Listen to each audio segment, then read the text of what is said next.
Ayun na guys, at pumunta sila ng Bulacan para tignan ang tonelada ng bigas. Kaya nagmamahal ng mga bigas ngayon sa Pinas.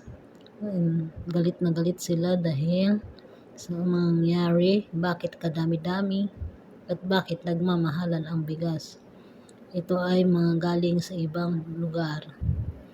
Ayun guys, dapat kailangan ilabas na yan. Ang hirap ng buhay, my goodness.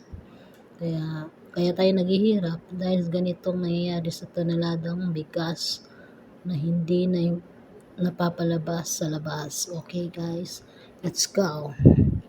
Dahil dyan, nag-usap-usap sila na paano gagawin, bakit ganyang karami. O diba? Ang hirap niyan. Ayan ang basang babae na may-ari, kinakausap, ilabas ba yan o hindi.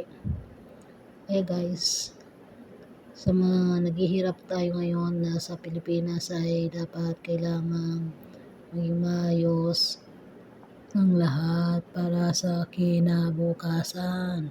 Ayan, at pupuntahan po nilang isa pang bodega ng bigasan sa area ng Bulacan. Ito ay sa may Balagtas. Ito ang bigasan, bagsakan ng bigasan. Ang mahal-mahal pa naman ng bigas. Ayan guys, pasugod sila sa isang warehouse pa ng bigasan. Ayan po, serving tool po. Naglalakad sila sa palabasan. At ayan na, malapit na sila sa looban. Kaya dapat bigyan ng pansin ang mga taong Pinoy na dapat ibaba din ang price ng bigas. Sobra naman kayo. O diba? Sana may bigay ang tamang presyo sa ating mga Pilipino.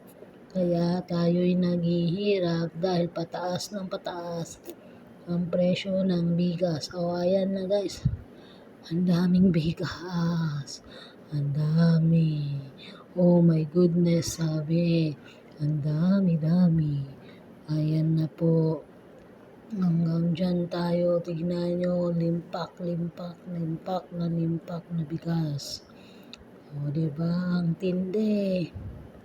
Hanggang dito ba naman? Ganito na lang ba tayo kahirap mga kapinoy? Kaya marami ding sumusuko para mag-abroad.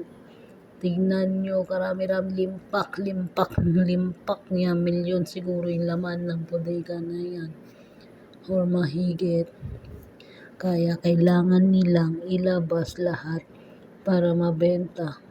O diba? Sayang.